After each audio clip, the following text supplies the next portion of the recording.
Dear students and dear friends, बहुत बहुत स्वागत है अपने चैनल पॉलिटिकल साइंस एसबीएम में। मैं विकास। प्यारे साथियों, हम लोग बीपीएससी 7th फेज़ की जो टीचर रिक्रूटमेंट एग्जामिनेशन है उसका जो सेकंड फेज़ है उसके लिए पीजीटी पॉलिटिकल साइंस की तैयारी कर रहे हैं। खासकर जो आपका जो वर्ग 2 है, जो कि 11 से 12 के लिए या लेक्चरर के लिए आप वो भी खासकर विषय जो है आपका नागरिक शास्त्र या पॉलिटिकल साइंस या राजनीति विज्ञान की तैयारी कर रहे हैं। उसमें भी हम लोग जो आपका लास्ट मोड में जो रिवीजन होता है उसकी तैयारी कर रहे हैं। याद रखिए, हम लोग इसमें बतौर रिवीजन क्वेश्चंस को सॉल्व कर रहे हैं और उसी क्रम में आज का मॉडल पेपर जो है 5वां है। ये जो आपका दौर है बेहद शांतिपूर्ण। आपका दिमाग स्थिर रखना है, चित्त को स्थिर रखना है, पॉजिटिव सोचना है, इधर उधर दाएं बाएं नहीं भटकना है कि ये भी पढ़ लें ये भी पढ़ लें, बिल्कुल नहीं। जो आपने पढ़ा, जितना आपने पढ़ा, जितना आपके पास कंटेंट है उसको जितना हो सके उतना रिवाइज कीजिए। और जो कल और परसों समय है आपका सफ़र में लग जाएगा।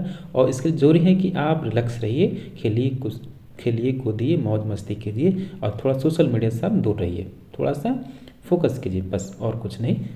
उम्मीद है कि आप सभी का सिलेक्शन होगा, घबराइए नहीं।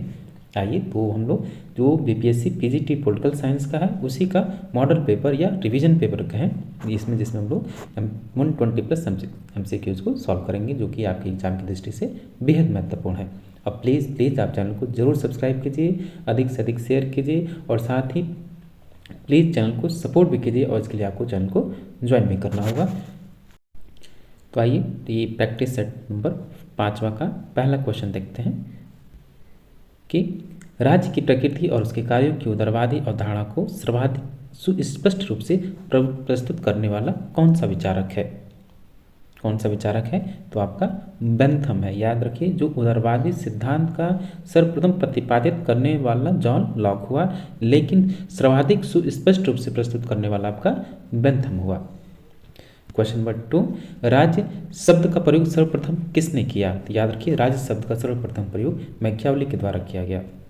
क्वेश्चन नंबर 3 है कि निम्नलिखित में से किसने राज्यों का वर्गीकरण गणतंत्र, कुलीन तंत्र तथा राजतंत्र में किया है? तो याद रखिए किसने किया? तो यह है आपके मॉन्टेस्क्यू, जो कि सेपरेशन ऑफ पावर या शक्ति पृथक्करण सिद्धांत के जनक या स्पिरिट ऑफ लॉज की जो पुस्तक है इनकी, उसके लेखक। क्वेश्चन नंबर 4, निम्नलिखित में से किसने राज्य के कार्यों के संबंध में बाधाओं को बाधित करना कहा है? ये है आपके TH ग्रीन। क्वेश्चन नंबर 5 है, निम्नलिखित में से कौन कल्याणकारी राज्य से मेल नहीं खाता है? तो कौन नहीं खाता है इसमें से? तो जो आपका निजी संपत्ति के अधिकारों की समाप्ति, ये आपका D होगा। अगला प्रश्न देखिए, क्वेश्चन नंबर 6, राज्य की उत्पत्ति के संबंध में उदारवाद की सहमति है। किस आधार पर उदारवाद जो है राज्य की उत्पत्ति के सिद्धांत में किस चीज़ को स्वीकार करता है? तो है कि सामाजिक अनुबंध सिद्धांत में वो उदारवाद की बात करता है या उदारवाद से सहमत है। क्वेश्चन नंबर 7 है, रक्त संबंध समाज का सृजन करता है और समाज अंततोगत्वा राज्य का उपरोक्त सिद्धांत किसने प्रस्तुत किया है? याद रखिए, ये मैकाइवर ने कहा है। क्वेश्चन नंबर 8 है, हॉब्स के राजनीतिक सिद्धांत में समझौते का स्वरूप कैसा था? तो उसका समझौते का स्वरूप वन वे था, यानी एक पक्षीय था। क्वेश्चन नंबर 9 देखिए, हॉब्स प्रथम आधुनिक विचारक है जिसने राज्य को विविध हितों का समन्वयकर्ता माना। इसमें वह उपयुक्तवादी विचारों का अग्रगामी है। यह कथन किसका है? तो ये कथन आपके वेपर महोदय का है। क्वेश्चन नंबर 10 है, सामाजिक संविदा के सिद्धांत को नए रूप में पुनर्जीवित करने का श्रेय किसे जाता है? और आप ये क्वेश्चन कभी नहीं भूलेंगे। इसके आंसर तो वैसे जॉन रॉल्स हैं और इनकी फेमस पुस्तक है थ्योरी ऑफ जस्टिस, जो कि 1971 में प्रकाशित हुई। अगला प्रश्न देखिए कि मानवीय कार्यों को आत्म संबंधी एवं अन्य संबंधी विषय के रूप में किसने वर्गीकृत किया? तो ये है आपके जॉन स्टुअर्ट मिल, यानी GS मिल। क्वेश्चन नंबर 12 है, सामाजिक समझौता सिद्धांत यानी सामाजिक संविदा या सोशल कॉन्ट्रैक्ट थ्योरी का सिद्धांत मुख्य रूप से क्या प्रयत्न करता है? ये आपका 12 नंबर का प्रश्न है। तो इसका जो आंसर होगा वो है कि यह राजनीतिक दायित्व के आधार पर व्याख्या करता है किसका? राज्य का। तो ऑप्शन बी राइट आंसर होगा। क्वेश्चन नंबर 13 है कि राजनीति सिद्धांत में ग्रीन का योगदान क्या था? जो TH ग्रीन है उनका राजनीतिक सिद्धांत में क्या योगदान था? तो याद रखिए उनका योगदान कि राज्य को मानव विकास की सामाजिक अवस्थाएं निर्माण करने वाले एक अभिकरण के रूप में स्वीकार करना। तो ऑप्शन बी राइट आंसर होगा। अगला प्रश्न देखिए कि किसने कहा लोक कल्याणकारी राज्य दान का विषय नहीं अधिकार का विषय है? तो ये किसका कथन है? AD आशीर्वाद का कथन है ये। क्वेश्चन नंबर 15, वास्तविक और कानूनी संप्रभुता क्या है, यानी वास्तविक और कानूनी संप्रभुता क्या है। तो वह आपका कि साथ साथ रह सकती हैं, वास्तविक और कानूनी संप्रभुता दोनों साथ साथ रह सकती हैं। अगला प्रश्न देखिए, क्वेश्चन नंबर 16, निम्नलिखित में से कौन संप्रभुता शब्द के स्थान पर सर्वोच्च शक्ति शब्द का प्रयोग करता है। तो सर्वोच्च शक्ति जो है यानी सुप्रीम पावर, संप्रभुता या सॉवरेंटी की जगह सुप्रीम पावर शब्द का यूज करने वाले हैं आपके जॉन लॉक। क्वेश्चन नंबर 17, विधि के क्षेत्र में अनुचित आदेश जैसा कुछ नहीं है। विधि के क्षेत्र में अनुचित आदेश जैसा कुछ नहीं है, ये कथन किसका है या उपरोक्त कथन किस चीज़ को प्रदर्शित या इंगित करता है। तो लोक संप्रभुता की तरफ। याद रखिए, लोक संप्रभुता का जनक कौन हुआ, आपके जीन जैक रूसो हुए हैं। क्वेश्चन नंबर 18, संपत्ति के श्रम सिद्धांत का प्रथम प्रस्तुतकर्ता कौन था। तो यह है आपके जॉन लॉक। याद रखिए, तीन प्राकृतिक अधिकारों की बात करता है, जीवन, स्वतंत्रता और संपत्ति के अधिकार को। और संपत्ति के अधिकार को इतना महत्व बताता है, उसी के अंतर्गत बाकी दो अन्य अधिकारों को भी शामिल करता है। क्वेश्चन नंबर 19 है, नागरिक को कार्य का अधिकार है, उसे जीवित रहने के साधनों के पहुंच के बाहर छोड़ने का अभिप्राय है, उसे उस चीज़ से वंचित करना जिसमें उसके अपने व्यक्तित्व की उपलब्धि संभव है। यह कथन किसका है, ये कथन किसका है। क्वेश्चन नंबर 19 का ऑप्शन देखिए आप सॉरी, तो इसका आंसर होगा Herald Joseph Laski, H.J. Laski. Question number 20 है, निम्नलिखित में से कौन सा अधिकारों का प्राचीनतम सिद्धांत है। तो अधिकारों का प्राचीनतम सिद्धांत कौन सा है, तो आपका जो प्राकृतिक अधिकार का सिद्धांत है, यह अधिकारों का प्राचीनतम सिद्धांत है। अगला प्रश्न देखिए, क्वेश्चन नंबर 21, निम्नलिखित में से कौन सी स्थितियां स्वतंत्रता की रक्षक हैं, और आपको इसमें कोड का प्रयोग करना है।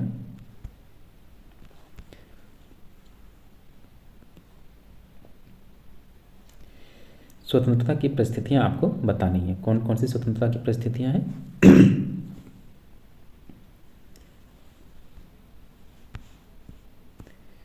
तो एक तो है आपका जरूरी है कि लिखित संविधान हो, स्वतंत्रता की परिस्थितियां के लिए कोई जरूरी नहीं कि निष्पक्ष निर्वाचन हो, मौलिक अधिकार पत्र भी होना चाहिए और न्यायपालिका की स्वतंत्रता होनी चाहिए, तभी आपकी स्वतंत्रता की स्थितियां की रक्षकता या जो स्वतंत्रता की रक्षक जो परिस्थितियाँ वो संभव हो सकती हैं। कब, लिखित संविधान में, मौलिक अधिकार का पत्र हो और न्यायपालिका की स्वतंत्रता हो। तो 1, 3, 4 यानी ऑप्शन जो है आपका सी राइट आंसर होगा। अगला प्रश्न देखिए, क्वेश्चन नंबर नेक्स्ट है आपका 22 कि मार्क्स के अनुसार वर्ग का आशय लोगों की किस समूह से है। तो मार्क्स का अनुसार वर्ग का आशय लोगों की उस समूह से है जो कि जिनका आर्थिक व्यवस्था में एक सा स्थान है। तो ऑप्शन डी राइट आंसर होगा।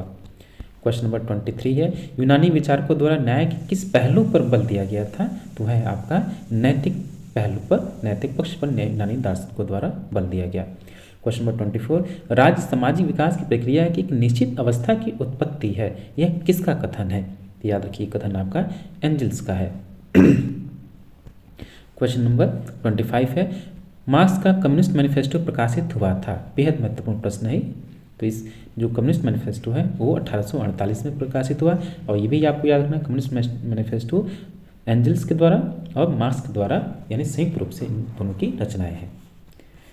क्वेश्चन नंबर 26 है, मार्क्स के दास कैपिटल के बारे में किसने कहा था कि यह अप्रासंगिक पुस्तक है जो विचार में न केवल वैज्ञानिक दृष्टिकोण से दोषपूर्ण है अपितु आधुनिक विश्व के लिए रुचिकर अथवा प्रयोग के योग्य नहीं है। तो ये कथन आपके किसका है। तो ये कथन जो है आपका क्यूज महोदय का है, लॉर्ड क्यूज ने कहा था ये। क्वेश्चन नंबर 27 है, निम्नलिखित में से कौन आनुपातिक प्रतिनिधित्व का प्रबल समर्थक था। तो आनुपातिक प्रतिनिधित्व का प्रबल समर्थक आपके जॉन स्टुअर्ट मिल है।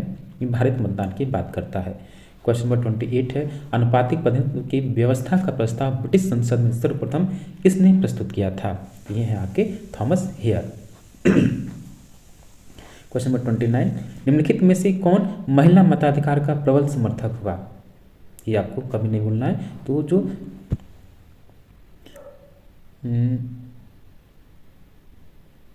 इसमें देखिए सिजविक भी हो सकते हैं, लेकिन मिल जो है सर्वाधिक प्रबल समर्थक हुआ, चूंकि ऑप्शन में नहीं तो उसके बाद सिजविक भी हैं, जर्मी बेंथम, थॉमस वेयर और जो लॉवेल है, ये सब जो बड़े बड़े सिद्धांतकार हैं ब्रिटिश के राजनीतिक सिद्धांत, ये महिला मताधिकार के समर्थक थे, लेकिन जो आपका बर्क है वो नहीं था। तो इसमें चूंकि है नहीं लेकिन सिजविक है, याद रहे मिल कई बार ऑप्शन मिल ही होगा लेकिन इस ऑप्शन में नहीं है, लेकिन सिजविक भी है।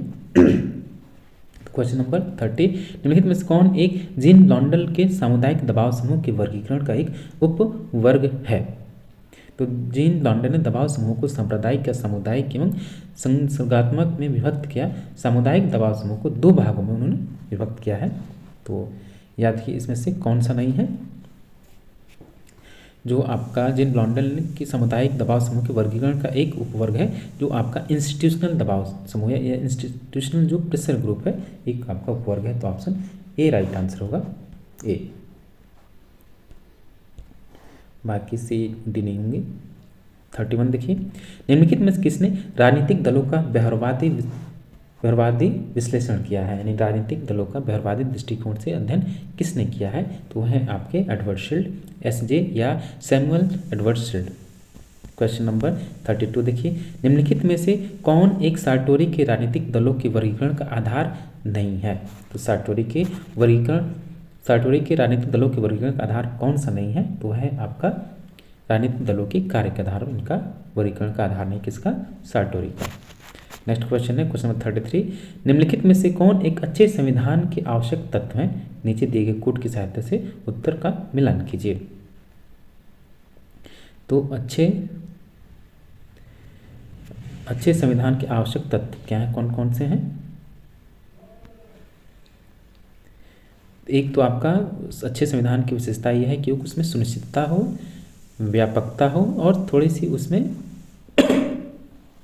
संक्षिप्तता हो और नम्रता और कठोरता का मिश्रण हो।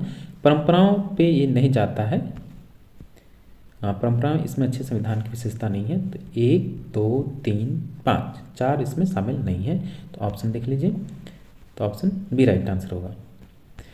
क्वेश्चन नंबर 34, फिर से हम आपसे रिक्वेस्ट करना चाहेंगे प्लीज़ साथियों, अगर आप चैनल पर नए हैं या अगर अब तक आपने चैनल को सब्सक्राइब नहीं किया है तो प्लीज़ आप चैनल को ज़रूर सब्सक्राइब कीजिए।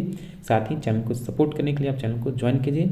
और एक और बात हम बता दें, ये जो आपका समय है बेहद क्रूशियल है, मानता हूँ मैं, लेकिन इसी समय जो जीत लिया वो कम से कम 2/3 अपनी जो परीक्षा की लड़ाई हो वो जीत लिया। अंतिम कहते हैं ना कि अंत भला तो सब भला, तो आप जो आपकी तैयारी के जो अंतिम जो क्षण चल रहा उसको सही कीजिए। इसलिए जुड़िए कि आप अपना दिमाग स्थिर रखिए, पेशेंस रखिए, पॉजिटिव रहिए और तमाम जो इधर उधर की जो नेगेटिविटी है उससे आप दूर रहिए। जितना रिलैक्स रहेंगे आपका पेपर उतना ही अच्छा होगा। और ये भी हम कहेंगे कि बस आप रिवीजन कीजिए और सोशल मीडिया से, खासकर यूट्यूब से ये वो चीज़ें दूर रहिए। हम ये भी नहीं कहेंगे कि आप हमारा ही देखिए या ना देखिए, हम भी कहेंगे जब खाली समय मिले तभी देखिए, ये नहीं कि आप हमेशा लगे हैं। तो आइए नेक्स्ट क्वेश्चन देखते हैं 34, संघात्मक शासन व्यवस्था का किसे विशेषज्ञ माना जाता है? तो संघात्मक शासन व्यवस्था का जो विशेषज्ञ है केसीवियर है और ये भारतीय संघवाद को क्या कहते हैं? अर्ध संघ कहते हैं, सेमी फेडरलिज्म बोलते हैं। क्वेश्चन नंबर 35 है, दुष्परिवर्तनशील संविधान वह है जो कौन सा दुष्परिवर्तनशील संविधान है? यानी जिस संविधान में आसानी से संशोधन न हो सके, तो जो वह संविधान जो सामान्य विधि निर्माण प्रक्रिया से संशोधित ये नहीं होता। तो ऑप्शन ए राइट आंसर होगा। क्वेश्चन नंबर 36, भारत के संविधान पर सर्वाधिक प्रभाव डाला था किस अधिनियम का? तो भारत शासन अधिनियम 1935 ने भारतीय संविधान पर अपना सर्वाधिक प्रभाव डाला। तो ऑप्शन डी राइट आंसर होगा। अगला प्रश्न देखिए 37, शिक्षा के अधिकार को जीवन के अधिकारों के अंतर्गत भारतीय सर्वोच्च न्यायालय द्वारा इनमें से किस वाद में सम्मिलित किया गया? बेहद महत्वपूर्ण क्वेश्चन है, ये क्वेश्चन आपका जूनियर में आ चुका है। तो इसका सही आंसर होगा मोहिनी जैन बनाम कर्नाटक राज्य 1992। तो ऑप्शन सी राइट आंसर होगा। अगला प्रश्न देख लीजिए 38, कि निम्नलिखित में से किस प्रकार की समानता को भारतीय संविधान के निर्माताओं ने अनुच्छेद 17 व 18 के द्वारा प्राप्त करने का प्रयास किया है? किस प्रकार की समानता है वो? तो है आपका 17 और 18 में क्या है? 17 अस्पृश्यता का उन्मूलन और 18 उपाधियों का अंत। ये सब जो भी समानता है इस सामाजिक असमानता को समाप्त करती नहीं, सामाजिक समानता लाने का प्रयास किया है। क्वेश्चन नंबर 39 कि भारत के निवारक निरोध के संदर्भ में निम्न कथनों पर विचार कीजिए और बताइए उनमें से कौन से सही है। इस कोड के माध्यम से आपको सही से सही आंसर चूज करना है।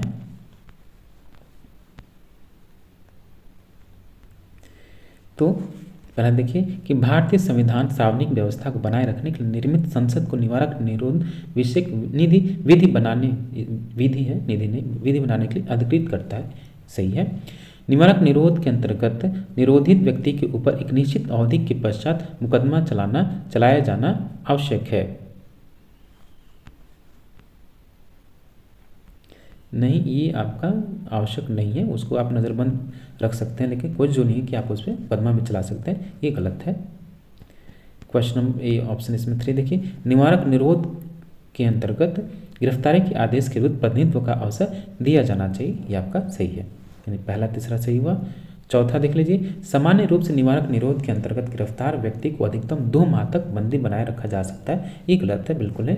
3 माह अगर जरूरत पड़े तो एक समिति गठित की जाती है और वो समिति सिफारिश कर देती है कि नहीं इनकी नज़रबंदी और बढ़ाया जा सकता है तो बढ़ाया जा सकता है। तो चौथा गलत हुआ, पहला चौथा गलत नहीं, दूसरा चौथा गलत और पहला तीसरा सही है, तो ऑप्शन सी राइट आंसर होगा, पहला तीसरा। क्वेश्चन नंबर 40 कि राज्य के नीति निर्देशक और मौलिक अधिकारों के बीच विवाद का सर्वप्रथम प्रश्न किस मैटर में या किस वाद या विवाद या किस मुकदमे में हुआ। तो ये है आपके चमकम दोहराई राजन बना मद्रास राज्य। क्वेश्चन नंबर 41 भारतीय संविधान के किस भाग या भागों में आर्थिक न्याय को संविधान का लक्ष्य घोषित किया गया है। तो है आपका जो प्रस्तावना और नीति निर्देशक सिद्धांत है उसमें, तो ऑप्शन बी राइट आंसर होगा। अगला प्रश्न देखिए 42 निम्नलिखित में से किस समिति ने भारतीय संविधान में मौलिक कर्तव्यों को समाविष्ट करने की या शामिल करने की सिफारिश या संस्तुति की थी। तो सरदार स्वर्ण सिंह समिति ने किया, तो ये आपका जो 51 का है उसमें शामिल हुआ। क्वेश्चन नंबर 43 मौलिक कर्तव्यों का विस्तार प्राप्त किया गया है कहाँ से, यानी मौलिक कर्तव्यों का विचार आपने कहाँ से प्राप्त किया है। तो सोवियत समाजवादी गणतंत्र के संविधान से, तो ऑप्शन सी राइट आंसर होगा। क्वेश्चन नंबर 44 भारतीय संविधान का 79वां संविधान संशोधन अधिनियम 1999 किससे संबंधित है। सॉरी, तो ये आपका लोकसभा और राज्य विधानसभा अनुसूचित जातियों और अनुसूचित जनजातियों के आरक्षण से, तो ऑप्शन डी राइट आंसर होगा। अगला प्रश्न देखिए 45 संसद में भारतीय राष्ट्रपति पर महाभियोग एक क्या है। भारतीय राष्ट्रपति पर जो महाभियोग लगाया जाता है अनुच्छेद 61 के अंतर्गत लगाया जाता है और ये जो प्रक्रिया है उसको हम अर्ध न्यायिक प्रक्रिया बोलते हैं, तो ऑप्शन बी ये अर्ध न्यायिक प्रक्रिया है। अगला प्रश्न देखिए 46 कि भारतीय संसद की कार्रवाई में शून्यकाल का अर्थ क्या है। तो शून्यकाल का क्या अर्थ है, तो है प्रश्नकाल के अंत और कार्य सूची में लिखे गए दूसरी कार्य के बीच का काल। तो जो आपका शून्यकाल है इसका जो समय है दोपहर 12 बजे से शुरू होता है। पहले घंटा जो 11 से 12 है प्रश्नकाल है, दूसरा जो घंटा है शून्यकाल है और ये भारतीय संसदीय प्रक्रिया का ये आविष्कार या इसकी अपनी विशेषता है, कहीं से आपने इसको अडॉप्ट नहीं किया है। नेक्स्ट क्वेश्चन है क्वेश्चन नंबर 47 प्रजातंत्र की जनता के द्वारा जनता के लिए सरकार होती है। अब्राहम लिंकन द्वारा यह भाषण निम्नलिखित किस स्थान पर दिया गया। बेहद महत्वपूर्ण प्रश्न है ये। तो ये जो स्थान भाषण दिया गया, ये जो शब्द कहा गया या जो वाक्य कहा गया कि लोकतंत्र जनता का जनता के द्वारा जनता के लिए शासन है, तो ये गेट्सबर्ग में ये इन्होंने भाषण दिया, तो उसमें कहा था इन्होंने। क्वेश्चन नंबर 48 भारत में न्यायिक सक्रियता का संबंध किससे है। भारत में जो न्यायिक या जुडिशियल जो एक्टिविज्म है वो जनहित मुकदमों से संबंधित है। अगला प्रश्न 49 निम्न में से कौन से दो अनुच्छेद भारतीय संविधान में केंद्र तथा राज्यों के बीच शक्ति विभाजन को विनियमित करते हैं। सॉरी, तो ये आपका जो अनुच्छेद 245 से लेकर 255 तक इन 245 to 255 तक ये जो आपके केंद्र और राज्यों के बीच जो प्रशासनिक संबंध है उनके बीच ये इसमें तय किए जाते हैं जो कि शक्ति का विभाजन करते हैं। तो ऑप्शन ए राइट आंसर होगा 245 और 246। क्वेश्चन नंबर 50 संविधान के किस संशोधन द्वारा ग्राम पंचायतों में 30% स्थान महिलाओं के लिए आरक्षित किए गए हैं। तो 73वां संविधान संशोधन है 1992 के द्वारा जो कि पंचायतों के निर्माण की वकालत करता है। इसके तहत पंचायती राज व्यवस्था में जितनी भी सीटें उसका कुल 3 यानी 30% सीटें महिलाओं के लिए आरक्षित हैं। क्वेश्चन नंबर 51, अमेरिकी संघीय व्यवस्था के शक्ति विभाजन में गणना व अवशेष का सिद्धांत किससे संबंधित है? तो यह आपका संघ तथा राज्यों के बीच शक्तियों के वितरण से, तो डी राइट आंसर होगा। अगला प्रश्न देखिए, ब्रिटेन का प्रधानमंत्री मनोनीत होता है, चयनित होता है, निर्वाचित होता है या नियुक्त होता है? भारत का प्रधानमंत्री जो होगा इसी के संदर्भ में है, तो प्रधानमंत्री जो होता है ब्रिटेन और भारत का दोनों देशों के प्रधानमंत्री की नियुक्ति होती है। अगला प्रश्न, निर्वाचन आयोग निम्नलिखित में से किसके अधीन कार्य करता है? याद रखिएगा, जो निर्वाचन आयोग है किसी के अधीन कार्य नहीं करता, वो स्वतंत्र संवैधानिक निकाय है, तो ऑप्शन डी राइट आंसर होगा। क्वेश्चन नंबर 54, संघ लोक सेवा आयोग का सदस्य अपने पद पर रहता है? ये भी बेहद महत्वपूर्ण क्वेश्चन है, आपको कन्फ्यूजन होने की बिल्कुल जरूरत नहीं है। तो ये आपको हमेशा याद रखना है, क्योंकि जो लोक सेवा या संघ लोक सेवा आयोग है वो संवैधानिक संस्था है, और जो इसके सदस्य हैं वो अनुच्छेद 316 में इसकी बात की गई है, 316(2) में। तो जो इनके सदस्यों का कार्यकाल है वो है आपका अपने की तो 6 वर्ष तक का कार्यकाल होगा, और नहीं तो 65 वर्ष की आयु जो भी पहले हो तो ऑप्शन डी राइट आंसर होगा। क्वेश्चन नंबर 55, ये आपको मैच करना है। तो एक तरफ डॉक्टर राजेंद्र प्रसाद, लाला लाजपत राय, इनकी पुस्तकें हैं। तो ये जो यंग इंडिया पुस्तक है किसने लिखा? ये आपका यंग इंडिया जो है लाला लाजपत राय की पुस्तक है, लाला जी की पुस्तक है Young India. At the feet of Mahatma Gandhi, ये आपके राजेंद्र प्रसाद जी का है, जो कि आपके प्रथम राष्ट्रपति हुए। द इंडियन स्ट्रगल, ये सुभाष चंद्र बोस का है। और इंडिया विंस फ्रीडम, ये जो पुस्तक है आपकी किसकी पुस्तक है? मौलाना आज़ाद की, मौलाना आज़ाद की पुस्तक है। जो आपका सही आंसर होगा वो होगा ऑप्शन नंबर बी। अगला प्रश्न देखिए 56, निम्नलिखित में से किसका सही मेल नहीं है, यानी सही से सुमेलित नहीं है? एक तरफ पुस्तक कौन से संबंधित लेखक है? पॉलिटिक्स अरस्तु ने लिखा, न कि ऑस्टिन। ऑस्टिन की पुस्तक है लेक्चर्स ऑन जूरिस्प्रूडेंस, तो यही सुमेलित नहीं है, बाकी सब सुमेलित हैं।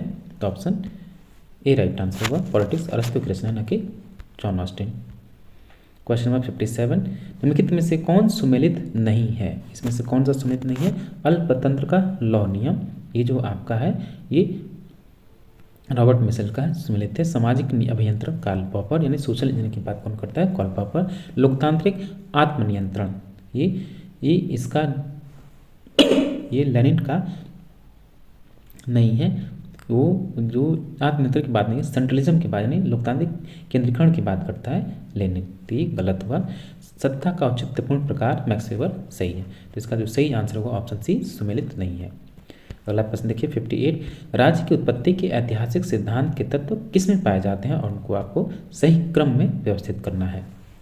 तो राज्य की उत्पत्ति के जो ऐतिहासिक सिद्धांत है, यानी कौन सा सिद्धांत सबसे पहले हुआ, या किस सिद्धांत के द्वारा राज्य का क्रमिक विकास हुआ? तो ये है आपका पहले रक्त संबंध, फिर धर्म, फिर युद्ध, फिर राजनीतिक चेतना के बाद के आधार पर राज्य का विकास हुआ। ऐतिहासिक विकास सिद्धांत या ऐतिहासिक विकास क्रम में राज्य का, तो ऑप्शन ए राइट आंसर होगा। क्वेश्चन नंबर 59, संरचनात्मक प्रक्रियात्मक उपागम के अनुसार निम्नलिखित में से कौन राजनीतिक व्यवस्था के निवेश कार्य में सम्मिलित नहीं है? तो कौन सा? तो पॉलिटिकल डेवलपमेंट। बाकी राजनीतिक समाजीकरण, पॉलिटिकल सोशलाइजेशन, और आपका इंटरेस्ट एग्रीगेशन, और इंटरेस्ट आर्टिकुलेशन, और पॉलिटिकल कम्युनिकेशन, ये तीनों ही आपके क्या है? इनपुट्स हैं। इनपुट आपका बी नहीं है, राजनीतिक विकास, तो ऑप्शन बी राइट आंसर होगा। अगला प्रश्न देखिए क्वेश्चन नंबर 60, कि निम्नलिखित में से कौन राजनीति शास्त्र के अध्ययन का परंपरागत उपागम है? राजनीति शास्त्र के अध्ययन का परंपरागत उपागम कौन सा है? तो व्यवस्था उपागम है। क्वेश्चन नंबर 61, राजनीति समाज मूल्यों के सत्तात्मक आवंटन से संबंधित है, यह परिभाषा किसके द्वारा दी गई? तो डेविड स्टन के द्वारा दिया गया। क्वेश्चन नंबर 62, किसके विचार में राज्य की छोटी परिधि समाजी विकास में व्यवधान बन जाती है? तो है आपका लॉर्ड एक्टन का कथन है ये। क्वेश्चन नंबर 63, कल्याणकारी राज्य मूलतः संश्लेषण है, किसका मिला जुला रूप है, वेलफेयर स्टेट, तो है आपका उदारवाद और समाजवाद का, तो ऑप्शन ए राइट आंसर होगा। क्वेश्चन नंबर 64, राज्य के प्रभावकारी कार्य का क्षेत्र आवश्यक रूप से बाधाओं को दूर करना प्रतीत होता है, ये किस सिद्धांत से संबंधित है, तो ये है आपके उदारवाद से, तो ऑप्शन बी राइट आंसर होगा। अगला प्रश्न देखिए 65, राज्य को सकारात्मक रूप से प्रतियोगिता को बढ़ावा देना चाहिए और केवल गैर जबरदस्ती वाले सेवा कार्य करने चाहिए, यह किसका कथन है, देखिए एफ ए का है। क्वेश्चन नंबर 66, संप्रभुता की सत्ता पर निम्न में से कौन सा एक प्रतिबंध जीन बोंदा स्वीकार करता है, तो ये है आपकी प्रकृति को ईश्वर के कानून के द्वारा संप्रभुता पर बोंदा द्वारा विभिन्न प्रकार के मतलब कि बाधाएं या उस पर प्रतिबंध लगाए जाते हैं, ऑप्शन ए राइट आंसर होगा।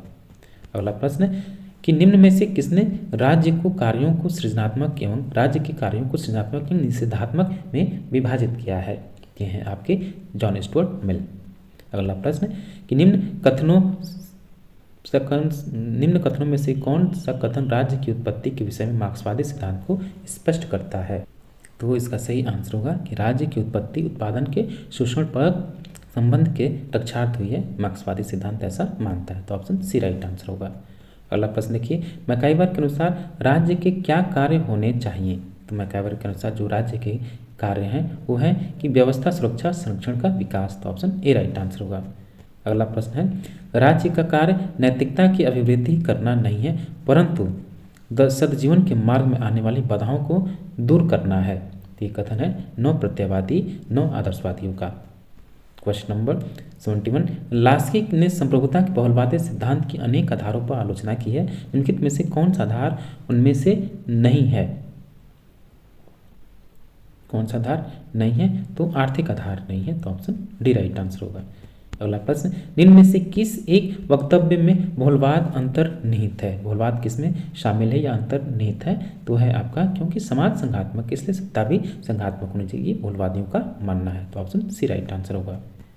अगला प्रश्न 73, संप्रभुता की एकलवादी अवधारणा प्रधानतः क्या स्वीकार करती है, तो संप्रभुता की जो एकलवादी अवधारणा है खासकर बोंदा और जो आपका ऑस्टिन है जॉन ऑस्टिन, ये इसके समर्थक हैं, तो किस चीज़ को स्वीकार करती है ये, तो ये जो आपका स्थापित विधि को स्वीकार करती है।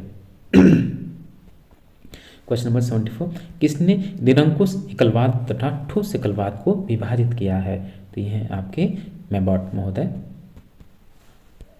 क्वेश्चन नंबर 75, नेक्स्ट क्वेश्चन है क्वेश्चन नंबर 75, मार्क्सवादी इतिहास भौतिकवाद का क्या अर्थ है, तो इसका सीधा सीधा अर्थ यह है कि इतिहास की आर्थिक व्याख्या करता है, कार्ल मार्क्स भौतिकवादी ऐतिहासिक भौतिकवाद के आधार पर इतिहास की आर्थिक व्याख्या करता है कार्ल मार्क्स।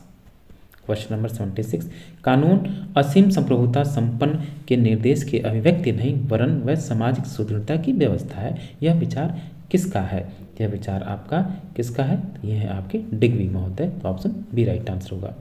अगला प्रश्न राजनीतिक समाजवाद का उद्देश्य क्या है, तो राजनीतिक समाजवाद का उद्देश्य है कि समानता पर आधारित समाज की स्थापना करना, तो ऑप्शन सी राइट आंसर होगा।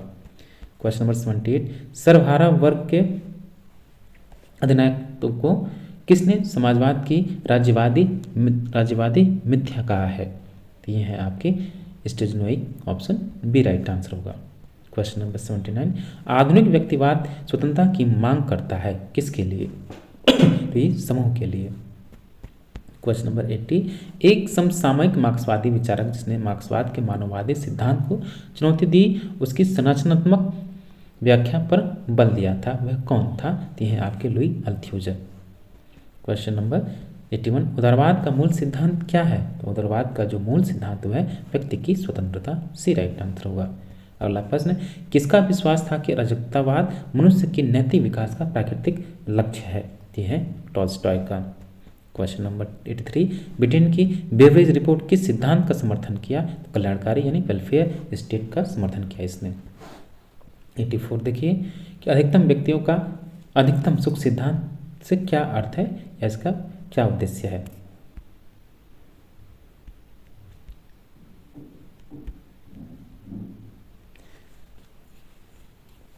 तो व्यक्तियों की गणना कैलकुलस का निरूपण करता है और और जो व्यक्तियों के अधिकतम सुख में सामंजस्यता लाकर सुख के कुल योग का निर्धारण करता है। तो ऑप्शन सी राइट आंसर होगा।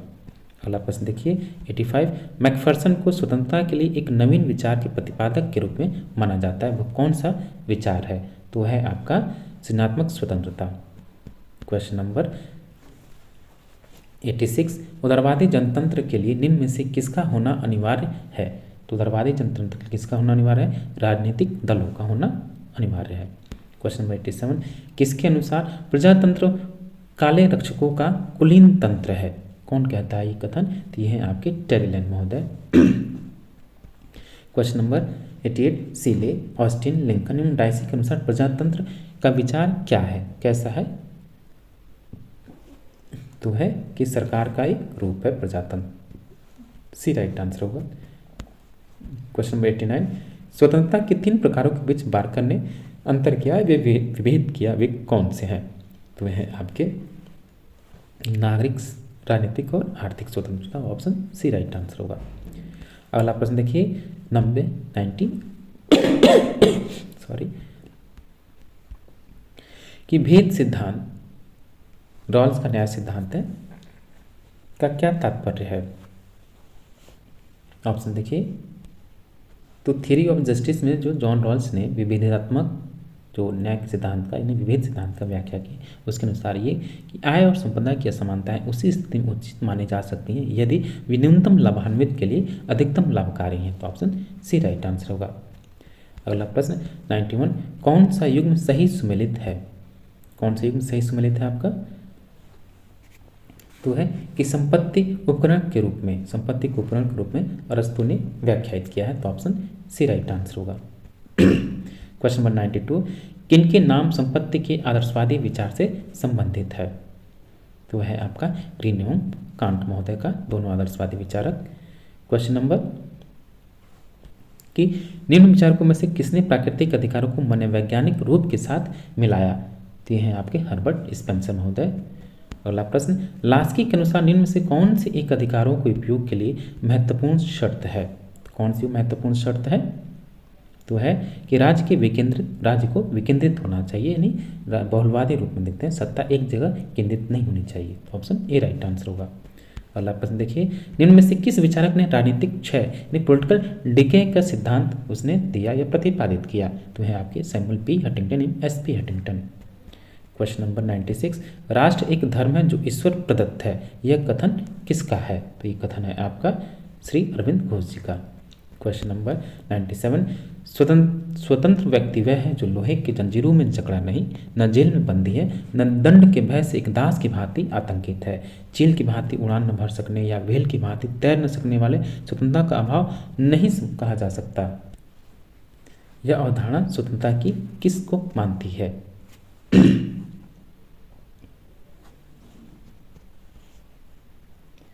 तो ये जो है कि ऐसे आंतरिक और बाह्य दोनों प्रकार के अवरोधों का अभाव मानती है जो व्यक्ति क्रिया में बाधा डालते हैं। तो ऑप्शन सी राइट आंसर होगा। क्वेश्चन नंबर 98, निम्नलिखित अवधारणाओं के विषय में ग्रीन की प्राथमिकता का निर्धारण कीजिए। तो ग्रीन ने किन अवधारणाओं का प्राथमिकता का निर्धारण किया है? तो सबसे पहले वो चेतना की बात करता है, फिर स्वतंत्रता की बात करता है, फिर उसके बाद अधिकार और फिर राज्य की बात करता है। तो ऑप्शन ए राइट आंसर होगा। क्वेश्चन नंबर 99, किसने राज्य को मानव मस्तिष्क का बृहद रूप कहा है? किसने कहा? तो यह आपके प्लेटो महोदय। क्वेश्चन नंबर 100, वह कहता है कि ज्ञानवर्धक अराजकतावाद की स्थिति जहाँ हर कोई स्वयं अपना शासक है, वह कौन है? तो वह है आपके प्रिंस क्रिप्टोकिन। क्वेश्चन नंबर 101, मैं उसका सामाजिक अनुबंध विवेक की विजय का प्रमाण, उसका सामाजिक अनुबंध विवेक की विजय का प्रमाण है, न कि ठोस आवश्यकता का। यह कथन किसके विषय में सही है? ये तो है आपके जॉन लॉक के बारे में। क्वेश्चन नंबर 102, कि निम्नलिखित में से कौन सा कथन हॉब्स पर लागू नहीं होता है? तो हॉब्स पर लागू कौन सा कथन नहीं होता है? लोग अपना शासक नियुक्त कर सकते हैं, बिल्कुल गलत है। तो ऑप्शन सी राइट आंसर होगा। क्वेश्चन नंबर 103, कि ग्रीन के मतानुसार स्वतंत्रता के मार्ग में 3 सबसे बड़ी बाधाएं कौन कौन सी हैं? तो ग्रीन के अनुसार स्वतंत्रता में जो 3 सबसे बड़ी बाधाएं, अनभिज्ञता, दरिद्रता और नशाखोरी। तो ऑप्शन सी राइट आंसर होगा। अगला प्रश्न कि मैकफर्सन ने लॉ की प्राकृतिक अवस्था को क्या कहा है, तो वह है प्राकृतिक शांति की अवस्था, ऑप्शन बी राइट आंसर होगा। अगला प्रश्न, प्राकृतिक अवस्था का वर्णन करने में अज्ञान का आवरण यानी पर्दे का आवरण, व्हील ऑफ इग्नोरेंस बोलते हैं इसको, नॉलेज ऑफ इग्नोरेंस, अज्ञान का आवरण की संकल्पना किसने दिया, ये John Rawls, option D right answer होगा। अगला प्रश्न, विधि के शासन वाक्यांश से प्रयुक्त विधि पद का अभिप्राय क्या है, तो उसका ये अर्थ है कि प्राकृतिक विधि, तो ऑप्शन बी राइट आंसर होगा। क्वेश्चन नंबर 107 कि संसदीय शासन प्रणाली में क्या होता है, तो संसदीय शासन प्रणाली में कार्यपालिका संवैधानिक अध्यक्ष और वास्तविक अध्यक्ष में विभाजित होती है, जैसा कि ब्रिटेन और भारत में है, तो ऑप्शन सी राइट आंसर होगा। अगला प्रश्न 108, संघीय सरकार का सबसे महत्वपूर्ण लक्षण क्या है, तो इसका जो सबसे महत्वपूर्ण लक्षण यह है कि संघ एवं राज्य सरकारों के बीच शक्तियों का विभाजन होता है, ऑप्शन सी राइट आंसर होगा। अगला प्रश्न देखिए, संघवाद एक राजनीतिक समझौता है जिसके अनुसार राज्य के अधिकारों को सुनिश्चित करने के साथ सारे राष्ट्र की एकता को भी सुनिश्चित किया जाता है, यह कथन किसका है, तो ये कथन जो है आपका ये भी डाइसी का है। मकाले लैकी मैन में समानता क्या है, और यह समानता कौन सी है, तो ये समानता है आपकी महिला मताधिकार की, विरोधी हैं सब, ऑप्शन बी राइट आंसर होगा। क्वेश्चन नंबर 11, एकल संक्रमणी मत प्रणाली को प्रथम प्रतिपादक कौन है, तो हेयर है, तो इसको हम हेयर प्रणाली के नाम से भी जानते हैं। नेक्स्ट क्वेश्चन है क्वेश्चन नंबर 112, मतदान की भारित प्रणाली यानी वेटेज का समर्थन किसने किया है, जॉन स्टुअर्ट मिल ने किया है।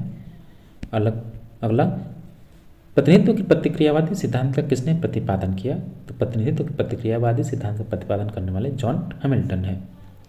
अगला प्रश्न देखिए, राजनीतिक दल को संरचना के संबंध में किसने यानी समिति, कॉकस, ब्रांच और सेल और मिलिशिया के रूप में वर्गीकृत किया है, तो ये मॉरिस डुवर्जर महोदय है।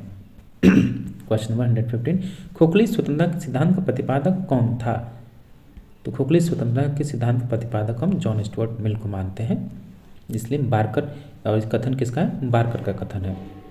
क्वेश्चन नंबर 116, 20वीं शताब्दी के आरंभ में राजनीति के समूह सिद्धांत का प्रतिपादन किसने किया है, तो आर्थर ए बेंटले 1925 के आसपास।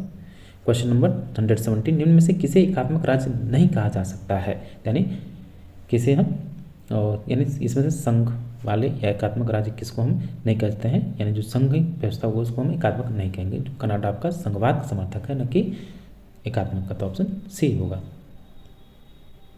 अगला प्रश्न कि नौकरशाही और पूंजीवादी राष्ट्रीयता की अवधारणा का सेंट पॉल निम्नलिखित में से कौन समझा गया है सेंट पॉल निम्नलिखित में से कौन समझा गया है, तो ये है आपके मैक्स वेबर।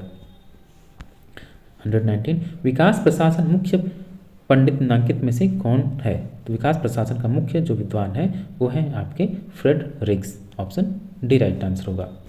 क्वेश्चन नंबर 120, सूचना अधिकार अधिनियम 2005 मुख्यतः किस उद्देश्य की सहायता करता है, तो यह है आपके पारदर्शी शासन, गुड गवर्नेंस या आपके पार्शियल गवर्नमेंट की बात आती है। अगला प्रश्न, डियर स्टूडेंट्स, फिर आपसे रिक्वेस्ट है कि प्लीज़ आप चैनल को जरूर से ज़रूर सब्सक्राइब कीजिए, साथ ही बेल आइकन को भी प्रेस कीजिए। देखिए कहना अच्छा नहीं लगता है, लेकिन अगर आप चाहें तो प्लीज़ बिना कहे भी, बिना उसके भी आप चैनल को ज्वाइन भी कर सकते हैं, सब्सक्राइब भी कर सकते हैं और शेयर भी कर सकते हैं। अगला प्रश्न, लीग ऑफ नेशंस का मौलिक सिद्धांत क्या था, तो लीग ऑफ नेशन का मौलिक सिद्धांत सामूहिक सुरक्षा था। अगला प्रश्न देखिए, निम्नलिखित में से किसने भारत में स्थानीय सरकारों के लिए ओम्बुड्समैन की स्थापना की सिफारिश की, ओम्बुड्समैन की स्थापना की सिफारिश किसने की थी, तो है प्रशासनिक सुधार आयोग, यानी प्रथम प्रशासनिक सुधार आयोग। क्वेश्चन नंबर 123, एक्स वाई सिद्धांत के समर्थक कौन है, बेहद महत्वपूर्ण प्रश्न है, ये आने की प्रबल संभावना के साथ है, आप इसको अच्छे से याद कर लीजिए, समझ लीजिए। तो जो ग्रेगर है, MC ग्रेगर, मैक्स ग्रेगर जो है एक्स वाई सिद्धांत के प्रतिपादक हैं, ऑप्शन बी राइट आंसर होगा, ग्रेगर महोदय। क्वेश्चन नंबर 124, नूतन यानी नवीन या न्यू पब्लिक एडमिनिस्ट्रेशन NPM की अवधारणा किसके साथ संबंधित है, तो है आपका मीनोब्रुक सम्मेलन के साथ, जो कि 1968 में हुई। और लास्ट क्वेश्चन है इस सीरीज का, ग्रेप वाइन का संबंध किससे है, तो ग्रेप वाइन का संबंध आपका अनौपचारिक यानी इनफॉर्मल कम्युनिकेशन से संबंधित है, अनौपचारिक संप्रेषण से। तो ऑप्शन सी राइट आंसर होगा। तो दोस्तों ये था आपका पीजीटी पॉलिटिकल साइंस बीपीएससी के लिए बेहद महत्वपूर्ण प्रश्नों की श्रृंखला, जो कि डिवीजन की दृष्टि से हमने इसको सॉल्व किया। आप इसको 2 इंटू स्पीड में जल्दी से पढ़ लीजिए, रिवाइज कर